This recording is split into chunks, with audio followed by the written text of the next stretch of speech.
ಎಲ್ಲರಿಗೂ ನಮಸ್ಕಾರ. ರಾಜ್ಯೋತ್ಸವ ಸಂದರ್ಭದ ವಿಶೇಷ ಥಟ್ ಅಂತ ಹೇಳಿ ಕ್ವಿಜ್ ಕಾರ್ಯಕ್ರಮಕ್ಕೆ ತಮಗೆಲ್ಲ ಸ್ವಾಗತವನ್ನು ಕೋರ್ತಾ ಇದ್ದೇವೆ. ಇವತ್ತಿನ ಈ ಕಾರ್ಯಕ್ರಮಕ್ಕೆ ಆಗಮಿಸಿರುವ ಗಣ್ಯರ ಪರಿಚಯವನ್ನು ಮಾಡಿಕೊಂಡು ಕಾರ್ಯಕ್ರಮವನ್ನು ಆರಂಭಿಸೋಣ. ಇವತ್ತು ನಮ್ಮ ಜೊತೆ ಇದ್ದಾರೆ ವೀರೇಶ್ ದಂಪತಿಗಳು. ಇಬ್ಬರಿಗೂ ಸಹ ಒಟ್ಟಿಗೆ ಸ್ವಾಗತವನ್ನು ಕೋರ್ತಾ ಇದ್ದೇನೆ. ಡಾಕ್ಟರ್ ವೀರೇಶ್ ಬಳ್ಳಾರಿ ಅವರು ಯಾವ ರೀತಿ ಪರಿಚಯ ಮಾಡಲಿ ತಮ್ಮನ್ನು? ಸಾಹಿತಿಗಳಾಗಿ ಪರಿಚಯ ಮಾಡಲಾ, ಸಂಘಟಕರಾಗಿ ಪರಿಚಯ ಮಾಡಲಾ, ಪುಸ್ತಕ ಪ್ರಕಾಶಕರಾಗಿ ಪರಿಚಯ ಮಾಡಿಕೊಡ್ಲಾ, ಅಥವಾ ಜಾನಪದ ಗಾಯಕರಾಗಿ ಪರಿಚಯ ಮಾಡಿಕೊಡ್ಲಾ? ವೈಯಕ್ತಿಕವಾಗಿ ನಿಮ್ಮ ಜಾನಪದ ಗಾಯನ ನನಗೆ ಬಹಳ ಇಷ್ಟ. ಹಾಗಾಗಿ ಗಾಯಕರಾಗಿಯೇ ತಮ್ಮನ್ನು ಪರಿಚಯ ಮಾಡಿಕೊಡೋಕ್ಕೆ ಇವತ್ತಿನ ಕಾರ್ಯಕ್ರಮಕ್ಕೆ ಬಹಳ ಸಂತೋಷದಿಂದ ತುಂಬ ಹೃದಯದಿಂದ ಸ್ವಾಗತಿಸ್ತಾ ಇದ್ದೇನೆ. ಧನ್ಯವಾದಗಳು ಸರ್. ಡಾಕ್ಟರ್ ವೀರೇಶ್ ಬಳ್ಳಾರಿ ಅವರ ಜೊತೆ ಬಂದಿದ್ದಾರೆ ಡಾಕ್ಟರ್ KM ನಾಗಲಕ್ಷ್ಮಿ ವೀರೇಶ್ ಅವರು. ನಮಸ್ಕಾರ ಸರ್. ನಾಗಲಕ್ಷ್ಮಿಯವರು ಮೂಲತಃ ಉಪನ್ಯಾಸಕಿ ಆಗಿರೋದರ ಜೊತೆಗೆ ಸಾಹಿತ್ಯ ಕ್ಷೇತ್ರದಲ್ಲಿ ನಿಜಕ್ಕೂ ಬಹಳ ಒಳ್ಳೆಯ ಕೆಲಸವನ್ನು ತಾವು ಮಾಡಿದ್ದೀರಾ. ಕಥೆಗಳನ್ನು ಬರೆದಿದ್ದೀರಾ, ಕಾದಂಬರಿಗಳನ್ನು ಬರೆದಿದ್ದೀರಾ, ಕವನಗಳನ್ನು, ಪ್ರಬಂಧಗಳನ್ನು, ಹೀಗೆ ಸಾಹಿತ್ಯ ಕ್ಷೇತ್ರದ ಹಲವು ಮಗ್ಗಲುಗಳನ್ನು ತಾವೀಗಾಗಲೇ ಪ್ರವೇಶ ಮಾಡಿ, ನೋಡಿ, ಅಧ್ಯಯನ ಮಾಡಿ ಉತ್ತಮ ಕೃತಿಗಳನ್ನು ಕೊಟ್ಟಿದ್ದೀರಾ. ಎಲ್ಲಕ್ಕಿಂತ ಮುಖ್ಯವಾಗಿ ಕೆಲವು ಸಂಘ ಸಂಸ್ಥೆಗಳನ್ನು ಕಟ್ಟಿ ಸಕ್ರಿಯವಾಗಿ, ಅದರಲ್ಲೂ ಮುಖ್ಯವಾಗಿ ಸ್ನೇಹ ಸೇತುವಿನಂತಹ ಒಂದು ಅಪರೂಪದ ಸಂಸ್ಥೆಯನ್ನು ಕಟ್ಟಿ ನೀವೇನು ಕೆಲಸ ಮಾಡ್ತಿದ್ದೀರಿ ಅನ್ನೋದನ್ನು ನಾನು ಕಣ್ಣಾರೆ ನೋಡಿರೋ ಕಾರಣ ಅದನ್ನು ವಿಶೇಷವಾಗಿ ಇಲ್ಲಿ ಪ್ರಸ್ತಾಪ ಮಾಡೋದಕ್ಕೆ ಇಷ್ಟಪಡ್ತೇನೆ. ತುಂಬ ಸಂತೋಷ ನಾಗಲಕ್ಷ್ಮಿಯವರೇ, ಇವತ್ತಿನ ಕಾರ್ಯಕ್ರಮಕ್ಕೆ ತಮಗೆ ಸ್ವಾಗತವನ್ನು ಕೋರ್ತಾ ಇದ್ದೇನೆ. ತಾವಿಬ್ಬರು ಸಿದ್ಧ ಅನ್ನೋದಾದರೆ ನೇರವಾಗಿ ಕಾರ್ಯಕ್ರಮ ಆರಂಭಿಸ್ಬಿಡೋಣ. ಖಂಡಿತ ಆರಂಭಿಸ್ಬೋದಲ್ವಾ? ಡಾಕ್ಟರ್ ಹೇಮಾ ಪಟ್ಟಣಶೆಟ್ಟಿ ಬರೆದಿರುವಂತಹ ಪುಸ್ತಕ ಕನ್ನಡ ನಾಟಕಗಳಲ್ಲಿ ಸ್ತ್ರೀಲೋಕ ಈಗ ಕೊಡೋಕೆ ನಾವು ಸಿದ್ಧವಾಗಿದ್ದೇವೆ. ನಮ್ಮ ಪ್ರಶ್ನೆ ಈಗ ಬಂತು. ಈ ಸಾಲುಗಳನ್ನು ಯಾರು ಬರೆದರು? ಬಾಳ್ ಕನ್ನಡ ತಾಯ್, ಏಳ್ ಕನ್ನಡ ತಾಯ್, ಆಳ್ ಕನ್ನಡ ತಾಯ್, ಕನ್ನಡಿಗರೊಡತಿ ಓ ರಾಜೇಶ್ವರಿ. ಈ ಸಾಲುಗಳನ್ನು ಯಾರು ಬರೆದರು? ಆಯ್ಕೆಗಳು: ಬೆಳ್ಳೂರು ಮೈಲಾರ ಶ್ರೀಕಂಠಯ್ಯ, ರಂಶ್ರೀ ಮುಗಳಿ, DV ಗುಂಡಪ್ಪ, ತೀರ್ಥರೂಪ ನಂಜುಂಡಯ್ಯ ಶ್ರೀಕಂಠಯ್ಯ. ಬಜರ್ ಒತ್ತಿದ್ದಾರೆ ನಾಗಲಕ್ಷ್ಮಿಯವರು. BM ಶ್ರೀ ಅವರು. BM ಶ್ರೀ ಅಂದರೆ ಆಯ್ಕೆ 1. Yes sir. ಹೌದಾ? ಏನು ಹೇಳ್ತಾರೆ ವೀರೇಶ್ ಅವರು? ಕನ್ನಡದ ಕಣ್ವ BM ಶ್ರೀ ಅಲ್ಲದೆ ಇನ್ಯಾರು ಬರ್ಲಿಕ್ಕೆ ಸಾಧ್ಯ ಅಂತ ಸಾಲ. ಕನ್ನಡದ ಕಣ್ವ ಅಂತಲೂ ಹೇಳಿದ್ದೀರಾ ತಾವು. ಹೌದಾ? ನೋಡೋಣ. ಬೆಳ್ಳೂರು ಮೈಲಾರ ಶ್ರೀಕಂಠಯ್ಯ, BM ಶ್ರೀ, ಕನ್ನಡದ ಕಣ್ವ. ಉತ್ತರ ಸರಿಯಾಗಿದೆ. ಕನ್ನಡ ನಾಟಕಗಳಲ್ಲಿ ಸ್ತ್ರೀಲೋಕ, ಈ ಒಂದು ಪುಸ್ತಕವನ್ನು ವೀರೇಶ್ ಅವರಿಗೆ ಕೊಡ್ತಾ ಇದ್ದೇನೆ. ಓ, ನಾಗಲಕ್ಷ್ಮಿ ಅವರಿಗೆ ಏನು ಯಾರಿಗೆ ಒಬ್ಬರು ಮನೆಗೆ ಹೋಗೋದು ಅಲ್ವಾ? ನಾಗಲಕ್ಷ್ಮಿ ಅವರಿಗೆ ಪುಸ್ತಕವನ್ನು ಕೊಟ್ಟಿದ್ದೇನೆ. ವೀರೇಶ್ ಅವರೇ, ತಾವು ಜಾನಪದ ಗಾಯಕರಾಗಿ, ಸಂಘಟಕರಾಗಿ ಕೇವಲ ಬೆಂಗಳೂರು ಮಾತ್ರ ಅಲ್ಲ, ಇಡೀ ರಾಜ್ಯಾದ್ಯಂತ ತಾವು ಓಡಾಡ್ತೀರ. ಕಾಲಿಗೆ ಏನಾದರೂ ಚಕ್ರ ಕಟ್ಕೊಂಡಿದ್ದೀರಾ ಅಂತ ಕೆಲವು ಸಲ ನನಗೆ ಅನುಮಾನ ಆಗುತ್ತೆ. ಯಾಕಂದರೆ ಅಷ್ಟೊಂದು ಸಂಘ ಸಂಸ್ಥೆಗಳನ್ನು ಸ್ಥಾಪಿಸಿ ಯಶಸ್ವಿಯಾಗಿ ನಡೆಸ್ಕೊಂಬರೋದ್ರ ಜೊತೆಗೆ ಎಲ್ಲೇ ಏನೇ ಕಾರ್ಯಕ್ರಮ ನಡೀಲಿ ಜಾನಪದಕ್ಕೆ ಸಂಬಂಧಪಟ್ಟ ಹಾಗೆ ನೀವು ಅಲ್ಲಿರ್ತೀರಿ, ಯಾವುದೋ ಒಂದು ರೀತಿಯಲ್ಲಿ ಅಲ್ಲಿ ಕೆಲಸವನ್ನು ಮಾಡ್ತಾ ಇರ್ತೀರಿ. ಹೇಗೆ ನಿಮಗೆ ಈ ಜಾನಪದ ಲೋಕದಲ್ಲಿ ನಿಮಗೆ ಪ್ರವೇಶ ದೊರೀತು? ಆಸಕ್ತಿ ಹೇಗೆ ಬಂತು? ಹೇಗೆ ಅದನ್ನು ಸಂಭಾಳಿಸ್ಕೊಂಡು ಹೋಗ್ತಾ ಇದ್ದೀರಾ? ಅದೇ, ಮೂಲತಃವಾಗಿ ನಾನು ಬಂದಿರೋದೇ ಹಳ್ಳಿಗಾಡಿನಿಂದ. ನನ್ನ ತಾಯಿ ಈಗಲೂ ಕೂಡ ರಾತ್ರಿ ಪೂರ್ತಿ ಜನಪದ ಗೀತೆಗಳನ್ನ, ಸೋಬಾನೆ ಗೀತೆಗಳನ್ನ ಹಾಡ್ತಾರೆ. ಇಡೀ ರಾತ್ರಿ ಹಾಡ್ತಾರೆ. ಅದರಲ್ಲಿ ಕಾಳಿಂಗರಾಯನ ಪರ್ವವನ್ನು ಕೂಡ ಹಾಡ್ತಾರೆ. ಭಾಳ ರಾತ್ರಿ ಪೂರ್ತಿ ಹಾಡ್ತಕ್ಕಂಥ ಗಾಯಕಿ ಈಗಲೂ ಬದುಕಿದ್ದಾರೆ. ನನ್ನ ತಂದೆ ತತ್ವಪದಕಾರರು, ಅವರು ದಿವಂಗತರಾದರು. ಅವರು ಕೂಡ ಅದ್ಭುತ ಗಾಯಕರಾಗಿದ್ದರು. ಅವರಿಬ್ಬರ ಒಂದು ಸಮಾಗಮದಲ್ಲಿ ಬೆಳಿತಾ ನಾನು ಜಾನಪದಕ್ಕೆ ಆಕರ್ಷಿತನಾದೆ. ಆದರೆ ವಿದ್ಯಾಭ್ಯಾಸದ ಸಮಯದಲ್ಲಿ ನನಗೆ ಜಾನಪದ ಬಗ್ಗೆ ಆಸಕ್ತಿ ಇರಲಿಲ್ಲ. ನಾನು ಬೆಂಗಳೂರಿಗೆ ಬಂದ ನಂತರ ಆ ಜಾನಪದ ಆಸಕ್ತಿಯನ್ನು ನನಗೆ ಜಾಸ್ತಿ ಬೆಳೀಲಿಕ್ಕೆ ಕಾರಣ ಆಗಿದ್ದೇನೆಂದರೆ, ದನಿ ಇಲ್ಲದಂಥ ಗಾಯಕರುಗಳು, ದನಿ ಇಲ್ಲದಂಥ ಜನಪದರು ತಮ್ಮ ಶ್ರೀಮಂತವಾದ ಏನು ಕಲೆ ಇದೆ ಅದನ್ನು ಪ್ರದರ್ಶನ ಮಾಡಲಿಕ್ಕೆ ಸೂಕ್ತವಾದ ಸ್ಥಾನಮಾನ ಸಿಗದೇ ಸಂದರ್ಭದಲ್ಲಿ, ವೇದಿಕೆ ಸಿಗದೇ ಸಂದರ್ಭದಲ್ಲಿ ಈ ಸಂಘಟನೆಯನ್ನು ಕಟ್ಟಿದೆ. ಆ ಸಂಘಟನೆ ಮೂಲಕ ನೂರಾರು ಜನ ದನಿ ಇಲ್ಲದ ಕಲಾವಿದರನ್ನ ಕರ್ಕೊಂಬಂದು ಅವರಿಗೆ ಧ್ವನಿ ಆಗಲಿಕ್ಕೆ ವೇದಿಕೆಯನ್ನು ಕಲ್ಪಿಸ್ಕೊಟ್ವಿ. ಇವತ್ತು ಜಾನಪದ ಸಮೃದ್ಧಿಯಾಗಿದೆ. ಇಡೀ ಕರ್ನಾಟಕದಲ್ಲಿ ಜನಪದ ಗಾಯಕರ ಸಂಖ್ಯೆ ಜಾಸ್ತಿ ಆಗಿದೆ. ಆ ಕೆಲಸವನ್ನು ಮಾಡಲಿಕ್ಕೆ ಸಂಘಟನೆಗಳು ತೀರಾ ಅವಶ್ಯಕನ ಮನಗಂಡು ಅನೇಕ ಕಾರ್ಯಕ್ರಮಗಳಲ್ಲಿ ಭಾಗವಹಿಸ್ತಾ ಇದ್ದೀನಿ. ನನಗೆ ಅದು ಬಹಳ ವಿಶೇಷ ಅಂತ ಅನ್ನಿಸ್ತು. ಯಾಕಂದರೆ ಗಾಯಕರಾಗಿ ನೀವು ಹಾಡ್ಕೊಂಡು ನಿಮ್ಮ ಪಾಡು ನೀವು ಹೋಗ್ಬೋದು, ಆದರೆ ಅನೇಕ ಜನರು ಎಷ್ಟು ಚೆನ್ನಾಗಿ ಹಾಡ್ತಾ ಇದ್ರೂ ಸಹ, ಎಷ್ಟು ಒಳ್ಳೆ ಅರಿವು ಇದ್ದರೂ ಅವ್ರಿಗೊಂದು ವೇದಿಕೆ ಇರೋದಿಲ್ಲ. ಹೌದು. ಆ ವೇದಿಕೆಯನ್ನು ಕಲ್ಪಿಸೋದ್ರ ಜೊತೆಗೆ ಅವರನ್ನು ಕರೆಸಿ ಅವ್ರ ಕೈಯಲ್ಲಿ ಹಾಡಿಸಿ, ನೋಡಿ ಇಂತಹ ಒಂದು ಪ್ರತಿಭೆ ನಮ್ಮ ನಡುವೆ ಇದೆ, ನಿಮ್ಮ ಪ್ರೋತ್ಸಾಹ ಇವರಿಗೆ ಅಗತ್ಯ ಅಂತ ತಾವು ಹೇಳ್ತಿರಲ್ಲ, ಅದು ನನಗೆ ಬಹಳ ಖುಷಿಯನ್ನು ಕೊಟ್ಟಂಥದ್ದು. ಈ ಜಾನಪದ ಗೀತೆ ಅಂದ ಕೂಡಲೇ ಅದಕ್ಕೆ ಒಂದು ಆಧುನಿಕತೆಯ ಲೇಪನ ಹಚ್ಚಿ ಹಾಡೋರೇ ಹೆಚ್ಚಾಗಿದ್ದಾರೆ. ಹೌದು. ಹಾಗಾಗಿ ಮೂಲ ಮಟ್ಟುಗಳು ಯಾವ ರೀತಿ ಇರುತ್ತೆ ಅನ್ನೋದು ನಿಜಕ್ಕೂ ಇವತ್ತು ನಾವು ಮರ್ತೋಗ್ತಾ ಇದ್ದೇವೆ. ನಿಜ. ಅಂತಹ ಒಂದು ಮೂಲ ಮಟ್ಟನ್ನು ನಮಗೆ ದಯವಿಟ್ಟು ಪರಿಚಯ ಮಾಡಿಕೊಡ್ತೀರಾ? ಬಹಳ ಒಳ್ಳೆ ಸಲಹೆಯನ್ನು ಕೊಟ್ಟಿದ್ದೀರಿ. ಇವತ್ತು ಜಾನಪದ ಅಂದರೆ ಫ್ಯಾಷನ್ ಆಗೋಗ್ಬಿಟ್ಟಿದೆ. ಹೌದು. ಯಾರು ಬೇಕಾದ್ರೆ ಜಾನಪದ ಹಾಡ್ಬೋದು, ಗೆಲ್ಲಬಹುದು ಅನ್ನೋ ಒಂದು ವಾತಾವರಣದಲ್ಲಿ ನಾವಿದ್ದೀವಿ. ಇದು ನಿಜವಾಗ್ಲೂ ತಪ್ಪು. ಇವತ್ತು ಉದಯೋನ್ಮುಖ ಗಾಯಕರುಗಳಿಗೆ, ನಮ್ಮಂಥ ಕ್ಷೇತ್ರ ಕಾರ್ಯಕರ್ತರಿಗೂ ಕೂಡ ಜಾನಪದ ಮೂಲ ಮಟ್ಟಗಳ ಬಗ್ಗೆ ತಿಳುವಳಿಕೆ ಪಡ್ಕೊಳ್ತಕ್ಕಂಥದ್ದು ಅವಶ್ಯಕತೆ ಇದೆ. ಹಾಗಾಗಿ ಮೂಲ ಜನಪದ ಕಲಾವಿದರನ್ನ ಇಟ್ಟುಕೊಂಡೆ ನಾವು ಬದುಕಬೇಕು. ನಮ್ಮಿಂದ ಮೂಲ ಕಲಾವಿದರಿಗೆ ಏನೋ ಮಾಡ್ತೀವಿ ಅಂತ ದುರಂಕಾರ ಮಾಡೋದಿದೆಯಲ್ಲ, ಅದು ಜನಪದಕ್ಕೆ ಮಾಡತಕ್ಕಂಥ ವ್ಯಭಿಚಾರ, ಮೋಸ. ಆ ಕೆಲಸ ನಿಲ್ಲಬೇಕು. ಹಾಗಾಗಿನೇ ಅನೇಕ ಜನ ಮೂಲ ಕಲಾವಿದರು ಇವತ್ತು ಪಟ್ಟಣಕ್ಕೆ ಬರ್ಲಿಕ್ಕೆ ಆಗ್ದೇನೆ, ಅಥವಾ ನಮ್ಮಂಥವ್ರು ಪಟ್ಟಣಕ್ಕೆ ಕರ್ಕೊಂಬರಕ್ಕೆ ಸಾಧ್ಯ ಆಗದೇ ಇರೋದ್ರಿಂದ ಅವ್ರು ಎಲೆಮರೆ ಕೈ ಆಗಿದ್ದಾರೆ. ಅವ್ರ ದನಿಗಳನ್ನು, ಅವ್ರ ಪದಗಳನ್ನು ನಾವು ಕಲ್ತ್ಕೊಂಡು ಇವತ್ತು ನಾವು ಆ ಕ್ಷೇತ್ರದಲ್ಲಿ ಮುನ್ನುಗ್ತಾ ಇದ್ದೀವಿ. ಆದರೆ ನಾವೇನೇ ಹಾಡಿದ್ರು ಕೂಡ ಜನಪದರಿಗೆ ಋಣ ತೀರಿಸ್ತಕ್ಕಂಥ ಕೆಲಸ ಮಾಡಬೇಕು. ಹಾಗಾಗಿ ಜನಪದರ ಎಲ್ಲರಿಗೆ ಈ ಮೂಲಕ ಒಂದು ಕೃತಜ್ಞತೆಯನ್ನು ಸಲ್ಲಿಸ್ತಾ ಒಂದು ಹಾಡು, ಮೂಲ ಜನಪದ ಗೀತೆ ಮಲೆಯ ಮಾದೇಶನಿರ್ತಕ್ಕಂಥ ಒಂದು ಹಾಡನ್ನು ತಮಗೆ ಪ್ರಸ್ತುತಪಡಿಸ್ತೇನೆ. ದಯವಿಟ್ಟು ಹಾಡಿರಿ ರಾಗಗಳ, ನುಡಿಸಿರಿ ತಾಳಗಳ, ಹಚ್ಚಿರಿ ದೀಪಗಳ, ಹಾಕಿರಿ ಧೂಪಗಳ, ಹಚ್ಚಿರಿ ದೀಪಗಳ, ಹಾಕಿರಿ ಧೂಪಗಳ. ನೋಡಿ, ಜಾನಪದ ನಿರಾವರಣ ಸುಂದರಿ. ಇದಕ್ಕೆ ಯಾವ ಇನ್ಸ್ಟ್ರೂಮೆಂಟು ಬೇಕಾಗಿಲ್ಲ, ಆ ಹಾಡಲ್ಲೇ ಎಲ್ಲ ಇನ್ಸ್ಟ್ರೂಮೆಂಟ್ಗಳಿದೆ. ಮಾದೇವ್ನ ಕೊಂಡ ಬಾರಿ ಉದ್ದಂಡ, ಅಡಿವಿಲ್ ಮಾದೇವ ನೆಲೆಗೊಂಡ, ಅಡಿವಿಲ್ ಮಾದೇವ ನೆಲೆಗೊಂಡಿದ್ದ ನೋಡಿ, ಅಡಿವಿಲ್ ಮಾದೇವ ನೆಲೆಗೊಂಡಿದ್ದ ನೋಡಿ, ಆಕಾಶದ ಗಂಟೆ ಡಣರೆಂದು ಹಾಡಿರಿ ರಾಗಗಳ, ನುಡಿಸಿರಿ ತಾಳಗಳ, ಹಚ್ಚಿರಿ ದೀಪಗಳ, ಹಾಕಿರಿ ಧೂಪಗಳ, ಹಚ್ಚಿರಿ ದೀಪಗಳ, ಹಾಕಿರಿ ಧೂಪಗಳ. ಆ ಶಬ್ದ ಎಷ್ಟು ಚೆನ್ನಾಗಿದೆ ನೋಡಿ, ಆಕಾಶದ ಗಂಟೆ. ಯಾವ ಎಂಥ ಕವಿಗಳಿಗೂ ನಿಲ್ತಿರೋಂಥ ಪದ ಜನಪದರ ಬಾಯಲ್ಲಿ ಸಲೀಸಾಗಿ ಬರುತ್ತೆ. ಎಷ್ಟು ಚೆನ್ನಾಗಿದೆ ಆ ಪರಿಕಲ್ಪನೆ ಅಂತ ಅದು. ನಿಜ. ಬಹಳ ಸೊಗಸಾಗಿ ಪರಿಚಯ ಮಾಡಿಕೊಟ್ರಿ ವೀರೇಶ್ ಅವರೇ. ಮುಂದಿನ ಪುಸ್ತಕವನ್ನು ನೋಡೋಣ. ಕೊಚ್ಚರೆತ್ತಿ, ಮಲಯಾಳಿ ಮೂಲ, ನಾರಾಯಣ್ ಅನುವಾದ ಮಾಡಿದ್ದಾರೆ ನಾ ದಾಮೋದರ ಶೆಟ್ಟಿ ಅವರು. ನಾವು ಕೇಳುವ ಪ್ರಶ್ನೆ ಈಗ ಬಂತು. ಪ್ರಶ್ನೆಯನ್ನು ನೋಡೋಣ. ಬೆಂಗಳೂರಿನಲ್ಲಿ ಬೇಡರ ಕಣ್ಣಪ್ಪನ ದೇವಸ್ಥಾನ ಎಲ್ಲಿದೆ? ಗೊತ್ತಿದ್ರೆ ಬಜರೊತ್ತಿ ಉತ್ತರ ಕೊಡಿ, ಇಲ್ಲ ಆಯ್ಕೆಗಳಿಗೆ ಕಾಯೋಣ. ಬಜರೊತ್ತಿದ್ದಾರೆ ವೀರೇಶ್ ಅವರು. ಬೆಂಗಳೂರಿನಲ್ಲಿ ಬ್ಯೂಗಲ್ ರಾಕ್ ಅಂತ ಖ್ಯಾತಿ ಪಡೆದಿರತಕ್ಕಂಥ ಬಸವನಗುಡಿಯಲ್ಲಿರ್ತಕ್ಕಂಥ ಕಹಳೆ ಬಂಡೆಯಲ್ಲಿ ಈ ಬೇಡರ ಕಣ್ಣಪ್ಪನ ವಿಶೇಷವಾದ ದೇವಸ್ಥಾನ ಇದೆ. ಹೌದಾ? ಅದು ವಿಶೇಷವಾಗಿ ಜಾನಪದ ಹಿನ್ನೆಲೆಯಲ್ಲಿರ್ತಕ್ಕಂಥ ನಮ್ಮಂಥವರಿಗೆ ಕ್ಷೇತ್ರ ಕಾರ್ಯಕ್ಕೆ ಹೋದಾಗ ಅದನ್ನು ಗಮನಿಸಿದ್ದೀವಿ. ಹಾಗಾಗಿ ನಿಮ್ಮ ಆಯ್ಕೆಗಳು ಬರೋಕ್ಕೆ ಮುಂಚೆ ಉತ್ತರನ ಹೇಳಕ್ಕೆ ನನಗೆ ಬೇರೆ ಇದೆ ಅಂತ ನಾನು ನಾಗಲಕ್ಷ್ಮಿ ಅವರೇ ನಿಜ ಹೇಳ್ತಿದ್ದಾರಾ ವೀರೇಶ್? ಸರಿ ಇದೆ ಸರ್. ಬಸವನಗುಡಿನಲ್ಲಿ ಒಂದು ದೊಡ್ಡ ಗಣಪತಿ ಟೆಂಪಲ್ ಹಿಂಭಾಗ ಒಂದು ಬರುತ್ತೆ, ಬೇಡ್ರ ಕಣ್ಣಪ್ಪ ಅಂತೇಳಿ. ಚೆನ್ನಾಗಿದೆ ಸರ್. ನೋಡಿದೀವಿ ಸರ್, ನೋಡಿದೀವಿ, ಇಬ್ರು ಹೋಗಿದ್ದೀವಿ. ಹಾಗಿದ್ಮೇಲೆ ಸಾಂಪ್ರದಾಯಿಕವಾಗಿ ಆಯ್ಕೆಗಳನ್ನು ಒಂದ್ಸಲ ನೋಡ್ಬಿಟ್ಟು ನಂತರ ಉತ್ತರವನ್ನ ಪರಿಶೀಲಿಸೋಣ. ಆಯ್ಕೆಗಳು: ಕಾಡುಮಲ್ಲೇಶ್ವರ ದೇವಸ್ಥಾನ, ಕೆಂಪಾಂಬುದಿ ಕೆರೆ ಹತ್ತಿರ, ಗವಿ ಗಂಗಾಧರ ದೇವಸ್ಥಾನದ ಹತ್ತಿರ, ಬ್ಯೂಗಲ್ ರಾಕ್ ಹತ್ತಿರ. ಬ್ಯೂಗಲ್ ರಾಕ್ ಅಂತ ತಾವು ಹೇಳ್ತಾ ಇದ್ದೀರಿ. ಉತ್ತರ ಸರಿಯಾ? ನೋಡೋಣ. ಬ್ಯೂಗಲ್ ರಾಕ್ ಹತ್ತಿರ ಉತ್ತರ ಸರಿಯಾಗಿದೆ. ಕೊಚ್ಚರೇತಿ ಈ ಕಾದಂಬರಿ ಕೃತಿಯನ್ನ ಡಾಕ್ಟರ್ ವೀರೇಶ್ ಅವರಿಗೆ ಕೊಟ್ಟಿದ್ದೇನೆ. ತಾವು ಹೇಳಿದ ಹಾಗೆ ದೊಡ್ಡ ಗಣಪತಿ ದೇವಸ್ಥಾನ ಏನಿದೆ ಅದರ ಹಿಂಭಾಗದಲ್ಲಿ ಬೇಡರ ಕಣ್ಣಪ್ಪನ ಒಂದು ಆಲಯ ಉಂಟು.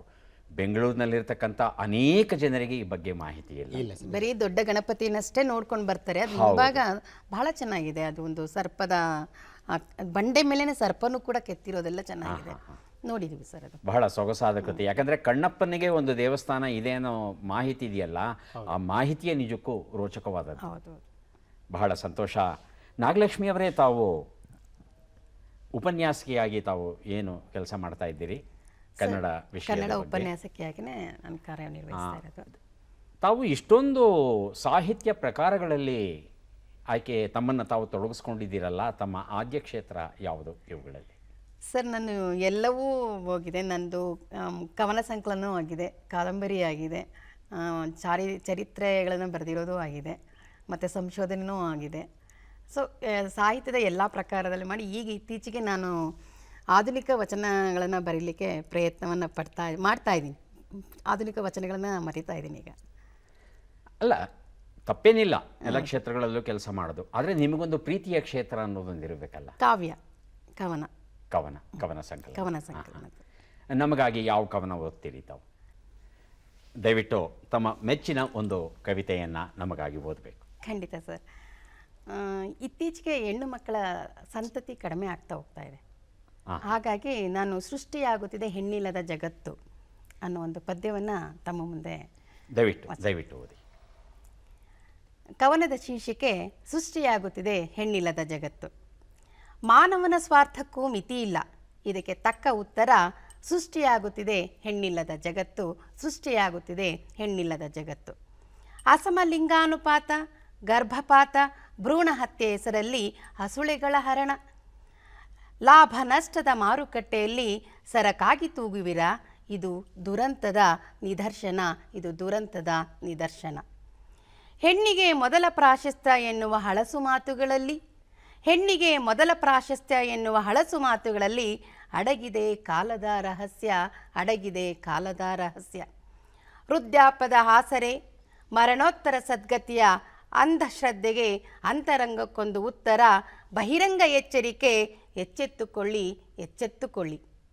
ಆದರೂ ಆಕೆಯ ಬೇಡಿಕೆ ಪೂರೈಕೆಗೆ, ಘನತೆ ಗೌರವಕ್ಕೆ ಅಸಮತೋಲನದ ದೌರ್ಜನ್ಯ, ಹಿಂಸೆ, ಅಸಹಾಯಕತೆ, ಖಿನ್ನತೆ, ಭ್ರಮನಿರಸನ, ಆಕ್ರಮಣಕಾರಿ ತಂತ್ರ ಕುತಂತ್ರಗಳು, ಬಲಿ ಕೊಡಲು ಆಮಿಷಗಳು, ಸಂಪ್ರದಾಯದ ಒತ್ತಡ, ಸಂಗಾತಿಗಳ ಅಲಕ್ಷ್ಯದಿಂದಾಗಿ ವಿಚ್ಛೇದನ, ವ್ಯಸನ, ನಿರಾಕರಣೆಗಳು, ವಿಕೃತ ಮನಸ್ಸಿಗೆ ದಾರಿ, ವಿಕೃತ ಮನಸ್ಸಿಗೆ ದಾರಿ. ಇವುಗಳೆಲ್ಲವನ್ನೂ ಒಪ್ಪಿಕೊಳ್ಳುವ ಮೌಲಿಕ ಔದಾರ್ಯ ಈ ಸಮಾಜಕ್ಕಿಲ್ಲ. ಈಗದರ ಅವಶ್ಯಕತೆಯೂ ಅವಳಿಗಿಲ್ಲ. ಮಾನಸಿಕ ರಕ್ಷಣೆ, ಕೌಟುಂಬಿಕ ಪ್ರೀತಿ, ಆರ್ಥಿಕ ಸ್ವಾವಲಂಬನೆಯಿಂದ ಬೇಕಿಲ್ಲ ಈಗ ಪರದೆಯಾಟ, ಅಲ್ಲಲ್ಲ ಪರದಾಟ. ಒಪ್ಪಿಕೊಳ್ಳಿ, ಈಗಲೂ ಕಾಲ ಮಿಂಚಿಲ್ಲ, ನುಡಿದಂತೆ ನಡೆಯಿರಿ, ಸ್ವಾಯತ್ತತೆಯ ಹೆಸರಲ್ಲಿ ಹೊಣಗೇಡಿಗಳಾಗಬೇಡಿ, ಇದು ನಿಮ್ಮ ಪ್ರಾಬಲ್ಯವೂ ಅಲ್ಲ, ಹೆಣ್ಣಿನ ದೌರ್ಬಲ್ಯವೂ ಅಲ್ಲ, ಹೆಣ್ಣಿನ ದೌರ್ಬಲ್ಯವೂ ಅಲ್ಲ. ಸೊಗಸಾಗಿದೆ ನಾಗಲಕ್ಷ್ಮಿ ಅವರೇ. ಇದೊಂದು ಜ್ವಲಂತ ಸಮಸ್ಯೆ, ಇದರಲ್ಲಿ ಅನುಮಾನವೇ ಇಲ್ಲ. ಬಹುಶಃ ಕೇರಳ ಒಂದು ರಾಜ್ಯವನ್ನು ಬಿಟ್ಟರೆ ಎಲ್ಲ ರಾಜ್ಯಗಳಲ್ಲೂ ಲಿಂಗಾನುಪಾತ ಹೆಚ್ಚು ಕಡಿಮೆ ಆಗ್ತಾ ಇದೆ. ಅದರಲ್ಲೂ ಉತ್ತರ ಭಾರತದ ಕೆಲವು ರಾಜ್ಯಗಳಲ್ಲಿ ಅದು 1,000 ಗಂಡಸರಿದ್ರೆ 600-700 ಹೆಣ್ಣು ಮಕ್ಕಳ ಮಟ್ಟಕ್ಕೆ 300 ಚಿಲ್ಲರೆ ಅಷ್ಟು ಹೆಣ್ಣು ಮಕ್ಕಳ ಸಂತತಿ ಕಡಿಮೆ ಇದೆ. ಸೊಗಸಾದ ಒಂದು ಧನ್ಯವಾದ ಕವನವನ್ನು ವಾಚಿಸಿದ್ರಿ. ಈಗ ಮುಂದಿನ ಪ್ರಶ್ನೆಯನ್ನು ನೋಡೋಣ. ಪದಬಂಧ ಈಗ ಬಂತು. 3 ಪುಸ್ತಕಗಳು, ಲಯ, ಒತ್ತಡ ನಿರ್ವಹಣೆ ಹೇಗೆ, ಸೌದಿ ಎಂಬ ಕೌದಿಯೊಳಗೆ. ಈಗ ಸುಳುಹುಗಳನ್ನು ನೋಡೋಣ. ಸುಳುಹುಗಳು: ಬಹಳವಾಗಿ ಹೊಗಳಿ ಮೇಲೆ ಕೂರಿಸೋದು, ಇಡ್ಲಿ ಜೊತೆ ತಿನ್ನಲು ಚಂದ, ಸಿಹಿ ತಿಂಡಿ 1 ನಿಮಿಷದ ಅವಕಾಶ. ಆಗಲೇ ಬಜರ್ ಒತ್ತಿದ್ದಾರೆ ನಾಗಲಕ್ಷ್ಮಿ ಅವರು. ಸರ್, ಇಡ್ಲಿ ಜೊತೆ ತಿನ್ನಲು ಹಾಗೆ ಹೋಗ್ಬೇಕಲ್ವಾ ಸರ್? ಸಂಖ್ಯೆ 1, ಎಡದಿಂದ ಬಲಕ್ಕೆ 5 ಅಕ್ಷರಗಳ ಶಬ್ದ. ಬಹಳ ಹೊಗಳಿ ಮೇಲೆ ಕೂರಿಸೋದು. ಅಟ್ಟಕ್ಕೆ ಏರಿ. ಅಟ್ಟಕ್ಕೆ ಏರಿಸ್ಬಿಡೋದಾ? ಏರಿಸ್ಬಿಡೋಣ, ಸರ್, ಏರ್ಸೇ ಬಿಡೋಣ. ಅಟ್ಟಕ್ಕೇರಿಸು. ಅಟ್ಟಕ್ಕೇರಿಸು ಉತ್ತರ ಸರಿಯಾಗಿದೆ. ಲಯ, ಜನ ತೇಜಶ್ರೀ ಬರೆದಂಥ ಕೃತಿ. ಕೊಟ್ಟಿದ್ದೇನೆ ನಾಗಲಕ್ಷ್ಮಿ ಅವರಿಗೆ 2 ಉತ್ತರ. ಇಡ್ಲಿ ಜೊತೆ ತಿನ್ನಲು ಚಂದ. ಸರ್, ಚಟ್ನಿ ಅಂತೀವಿ, ಆದರೆ ಪೂರ್ಣ ವಿಸ್ತರಿಸಿದಾಗ ಚಟ್ಟಣಿ. ಹೌದಾ? ಚಟ್ಟಣಿ. ನೋಡೋಣ. ಮೂಲ ರೂಪ ಚಟ್ಟಣಿಯೇ ಅದು. ನಾವು ಆಡು ಭಾಷೆಯಲ್ಲಿ ಚಟ್ನಿ ಮಾಡ್ಕೊಂಡಿದ್ದೀವಿ, ಆದರೆ ಮೂಲ ರೂಪ ಚಟ್ಟಣಿಯೇ.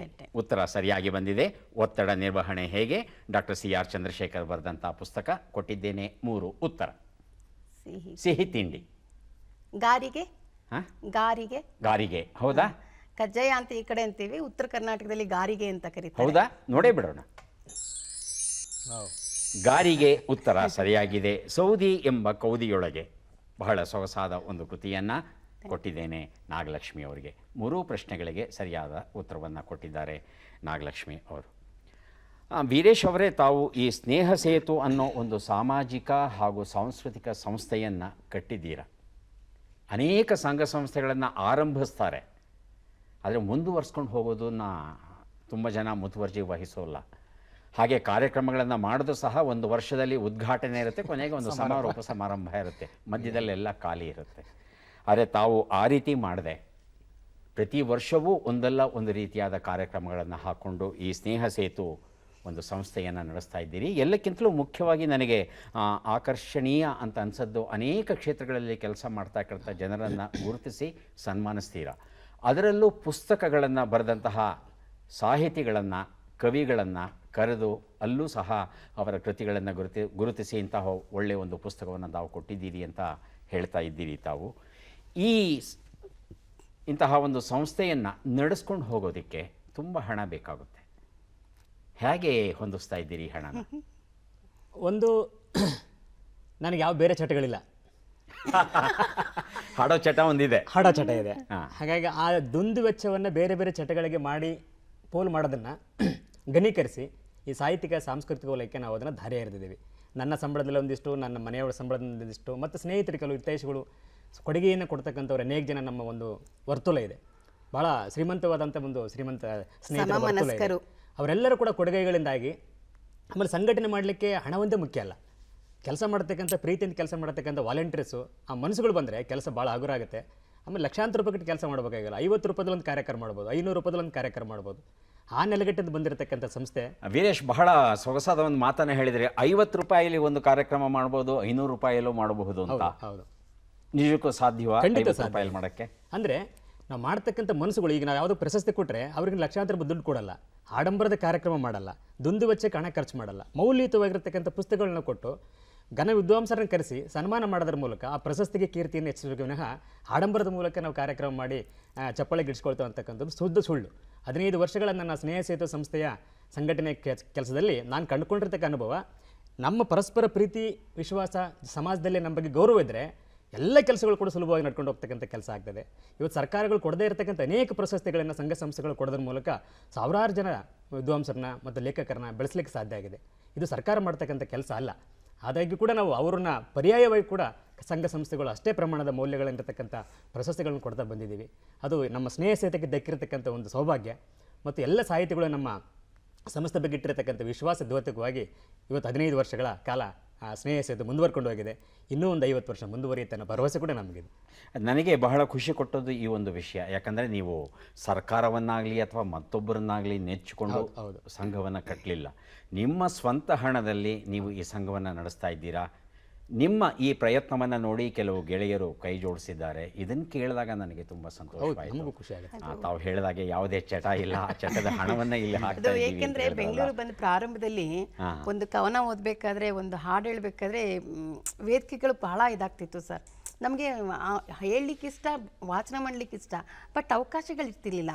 ಇಷ್ಟು ಟ್ಯಾಲೆಂಟ್ ಇರುವ ನಾವಿಬ್ಬರೇ ಯಾಕೆ ಒಂದು ಸಂಸ್ಥೆ ಮಾಡಬಾರ್ದು ಅಂತೇಳಿ ಒಂದು ಪುಟ್ಟ ಮನೆಯಲ್ಲೇ ಶುರು ಮಾಡ್ಕೊಂಡಿದ್ದು.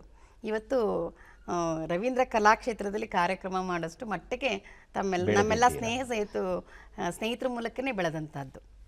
ತುಂಬ ಸಂತೋಷ ನಾಗಲಕ್ಷ್ಮಿ ಅವರೇ, ಬಹಳ ಸಂತೋಷವಾಗುತ್ತೆ. ಈ ಸಂತೋಷವನ್ನು ದುಪ್ಪಟ್ಟುಗೊಳಿಸೋದಕ್ಕೆ ಇನ್ನೊಂದು ಹಾಡು ದಯವಿಟ್ಟು. ಖಂಡಿತ. ನಮ್ಮ ಜನಪದರಲ್ಲಿ ತಮಗೆ ಗೊತ್ತ ಹಾಗೆ 5 ಮಹಾಕಾವ್ಯಗಳು ಭಾಳ ಪ್ರಚಲಿತಲಿದ್ದಾವೆ. ಅದರಲ್ಲಿ ಈ ಭಾಗದಲ್ಲಿ ದಕ್ಷಿಣ ಕರ್ನಾಟಕದಲ್ಲಿ ಮಲೆಯ ಮಾದೇಶ್ವರ ಮತ್ತು ನೀಲ್ಗಾರರ ಸಿದ್ದಪ್ಪಾಜಿಯ ಹಾಡುಗಳು ಜಾಸ್ತಿ ಹಾಡ್ತಾರೆ. ಅದರ ಪೂರಕವಾಗಿರ್ತಕ್ಕಂಥ ಒಂದು ಹಾಡು ಇಲ್ಲಿ ಚಿಕ್ಕಲ್ಲೂರು ಮಳವಳ್ಳಿ ತಾಲೂಕಿನ ಕೊಳ್ಳೇಗಾಲದಿರತಕ್ಕಂಥ ಒಂದು ಊರಲ್ಲಿ ಸಿದ್ದಪ್ಪಾಜಿಯವರ ಐಕ್ಯವಾಗಿರೋದೆ. ಆ ಸಮಾಧಿಯನ್ನು ಕುರಿತು ಜನಪದರು ಒಂದು ಹಾಡು ಕಟ್ಟಿದ್ದಾರೆ. ಬನ್ನಿ ಗುರುವೇ ಸಿದ್ದಪ್ಪಾಜಿ ಭಾರಿ ಕಂಡಯ ತಮ್ಮೆಗಳಲ್ಲಿ, ಬನ್ನಿ ಗುರುವೇ ಸಿದ್ದಪ್ಪಾಜಿ ಭಾರಿ ಕಂಡಯ ತಮ್ಮೆಗಳಲ್ಲಿ. ಚಿಕ್ಕಲ್ಲೂರಲ್ಲಿ ಏನಯ್ಯ ಭೋಗ ಚಿಕ್ಕಲ್ಲೂರಲ್ಲಿ ಏನಯ್ಯ ಇವಾಗ ನಿನ್ನ ಧೂಪ ಸಂಭ್ರಾಣಿ ಘಮಲೆಂದು ಬನ್ನಿ ಗುರುವೇ ಸಿದ್ದಪ್ಪಾಜಿ ಭಾರಿ ಕಂಡಯ ತಮ್ಮೆಗಳಲ್ಲಿ ಆನೆ ಮ್ಯಾಲೆ ಅಮ್ಮಯ್ಯನವರು ಕುದುರೆ ಮ್ಯಾಲೆ ಸಿದ್ದಯ್ಯನವರು ಅಯ್ಯ ಪಲ್ಲಕ್ಕಿ ಮ್ಯಾಲೆ ಪರಂಜ್ಯೋತಿ ಬನ್ನಿ ಗುರುವೇ ಸಿದ್ದಪ್ಪಾಜಿ ಭಾರಿ ಕಂಡಯ ತಮ್ಮೆಗಳಲ್ಲಿ ಭಾರಿ ಕಂಡಯ ತಮ್ಮೆಗಳಲ್ಲಿ ಭಾರಿ ಕಂಡಯ ತಮ್ಮೆಗಳಲ್ಲಿ. ಸೊಗಸಾಗಿದೆ ವೀರೇಶ್ ಅವರೇ. ಮುಂದಿನ ಪುಸ್ತಕ ಮತ್ತು ಪ್ರಶ್ನೆಯನ್ನು ನೋಡೋಣ. ಬಂಪರ್ ಪ್ರಶ್ನೆ. 4 ಪುಸ್ತಕ ಕೊಡೋಕ್ಕೆ ಸಿದ್ಧವಾಗಿದ್ದೇವೆ. ದಾರಿ ನೆಂಟ, ಮನುಷ್ಯರ ಮನಸ್ಸು ಮತ್ತು ಸ್ವಭಾವಗಳು, ಅರ್ಧನಾರೀಶ್ವರ ಹಾಗೂ ಮಾತಿನ ಸೇತುವೆ. ನಮ್ಮ ಪ್ರಶ್ನೆ: ಮೈಸೂರಿನಿಂದ ಸುಮಾರು 30 ಕಿಲೋಮೀಟರ್ ದೂರದಲ್ಲಿರುವ ಈ ಊರಿನಲ್ಲಿ ಟಿಪ್ಪು ಸುಲ್ತಾನನ ಹಕೀಮ್ ವಾಸವಾಗಿರುವನು. ಟಿಪ್ಪು ಸುಲ್ತಾನನ ಹಕೀಮ ಇರುವಂತಹ ಊರು ಯಾವುದು? ಸುಳುಹುಗಳು ಕೊಡ್ಲಾ? ಸುಳುಹು 1. ಕಪಿಲ ಕೌಂಡಿನ್ಯ ನದಿಗಳ ಸಂಗಮ ತಾಣ, ಪರಶುರಾಮ ಕ್ಷೇತ್ರ ಎಂದು ಪ್ರಸಿದ್ಧಿ ಈ ಊರು. ಹಕೀಮ್ ಇರತಕ್ಕಂಥ ಊರು. ಸುಳುಹು 2. ಈ ಊರಿನ ರಸಬಾಳೆ ಕರ್ನಾಟಕದಲ್ಲಿಯೇ ಹೆಸರುವಾಸಿ. ಬಜರುತ್ತಿದ್ದಾರೆ ನಾಗಲಕ್ಷ್ಮಿ ಅವರು. ನಂಜನಗೂಡು ಸರ್. ನಂಜನಗೂಡು. ರಸಬಾಳೆ ಅಂದ ಕೂಡಲೇ ನಂಜನಗೂಡು. ಇಲ್ಲ, ಫಸ್ಟ್ ಒಳಿತು ತಕ್ಷಣ ಇಲ್ಲಿ ನೋಡೋಣ ಅಂದ್ಬಿಟ್ಟು ಇನ್ನೊಂದು ಸುಳುವು ತಗೊಂಡೆ. ಅದೇ ನಂಜನಗೂಡು ಹೌದಾ ಅದನ್ನು ನೋಡಬೇಕಾಗಿದೆ. ಏನು ಹೇಳ್ತೀರಿ ವೀರೇಶ್? ನಂಜನಗೂಡು ಇರಬಹುದಾ? ಇರ್ಬೋದು ಸರ್. ಅಥವಾ ಇನ್ನೊಂದು ಸುಳುಹು ನೋಡೋಣ. ಇಲ್ಲ, ನಂಜನಗೂಡು ಇರ್ಬೋದು ಸರ್. ಇರಬಹುದು. ಆದರೂ ಇನ್ನೊಂದು ಸುಳುಹು ನಮ್ಮಲ್ಲಿದೆ, ನೋಡ್ಬಿಡೋಣ. ಸುಳುಹು 3. ಆಯುರ್ವೇದ ಹಲ್ಲು ಪುಡಿ ಎಂದರೆ ಈ ಊರಿನ ನೆನಪು ಥಟ್ಟನೆ ಬರುತ್ತದೆ. ನಂಜನಗೂಡ. ಪರೀಕ್ಷೆ ಮಾಡ್ಬೋದಾ? ಪರೀಕ್ಷಿಸೋಣ. ನಂಜನಗೂಡು. ನಂಜನಗೂಡು ಹಲ್ಪುಡಿ, ನಂಜನಗೂಡು ರಸಬಾಳೆ ಅಲ್ವಾ? ಬಹಳ ಸೊಗಸಾದ ಉತ್ತರವನ್ನು ಕೊಟ್ರಿ. 2 ಸುಳುಹನ್ನು ತಗೊಂಡು ತಾವು ಉತ್ತರ ಕೊಟ್ಟಿರೋ ಕಾರಣ ತಮಗೆ 2 ಪುಸ್ತಕಗಳನ್ನು ಕೊಡ್ತಾ ಇದ್ದೇನೆ. ಈಗ ಪುಸ್ತಕಗಳನ್ನು ಕೊಡುವ ಶುಭ ವೇಳೆ ಬಂದಿದೆ. ವೀರೇಶ್ ಅವರೇ, ಏನು ಮಾಡೋಣ, ಮತ್ತಷ್ಟು ಹಾಡುಗಳನ್ನು ಕೇಳೋಕ್ಕಂತೂ ಆಸೆ ಇದೆ ನಮಗೆ. ಹಾಡಕ್ಕೆ ನೀವು ತಯಾರಿದ್ದೀರಾ, ಅದರ ಸಮಯ ಹೇಳ್ತಾ ಇದೆ ಮುಗಿತಾ ಬಂತು ಅಂತ. ಆದರೆ ಹಾಗೆ ನಿಮ್ಮನ್ನು ಕಳಿಸಲ್ಲ, ಗ್ರಂಥಗಳನ್ನು ಖಂಡಿತ ಕೊಡ್ತೇವೆ. ದಯವಿಟ್ಟು ತಾವು ಸ್ವೀಕರಿಸಬೇಕು. ಸ್ನೇಹ ಸೇತುವಿನಂತಹ ಸಂಸ್ಥೆ ರಾಜ್ಯ ಮಟ್ಟದಲ್ಲ ರಾಷ್ಟ್ರ ಮಟ್ಟದಲ್ಲೂ ಬೆಳಗಲಿ ಅಂತ ಆಶಿಸ್ತಾ ಇದ್ದೇವೆ. ದಯವಿಟ್ಟು ಸ್ವೀಕರಿಸಿ. ನಾಗಲಕ್ಷ್ಮಿಯವರಿಂದ ಮತ್ತಷ್ಟು ಸೊಗಸಾದ ಕವನಗಳನ್ನು ನಿರೀಕ್ಷೆ ಮಾಡ್ತಾ ಇದ್ದೇವೆ. ಸ್ವೀಕರಿಸಿ. ಬಿಡುವು ಮಾಡಿಕೊಂಡು ಹೇಗೋ ಇಬ್ಬರು ಬಂದಿದ್ದೀನಿ ಅಲ್ವಾ? ಯಾಕಂದರೆ ತಾವು ಚಕ್ರ ಕಟ್ಕೊಂಡಿರೋರು ಕಾಲಿಗೆ, ಅಂಥದ್ರಲ್ಲೂ ತಾವು ಇಲ್ಲಿಗೆ ಬಂದಿದ್ದೀರಿ. ನಾಗಲಕ್ಷ್ಮಿಯವರು ಬಂದಿದ್ದಾರೆ, ಕಾರ್ಯಕ್ರಮ ನಡೆಸ್ಕೊಟ್ಟಿದ್ದಾರೆ. ತುಂಬ ಸಂತೋಷ. ಇಬ್ಬರಿಗೂ ಒಳ್ಳೆಯದಾಗಲಿ. ಎಲ್ರಿಗೂ ಕನ್ನಡ ರಾಜ್ಯೋತ್ಸವದ ಶುಭಾಶಯಗಳು.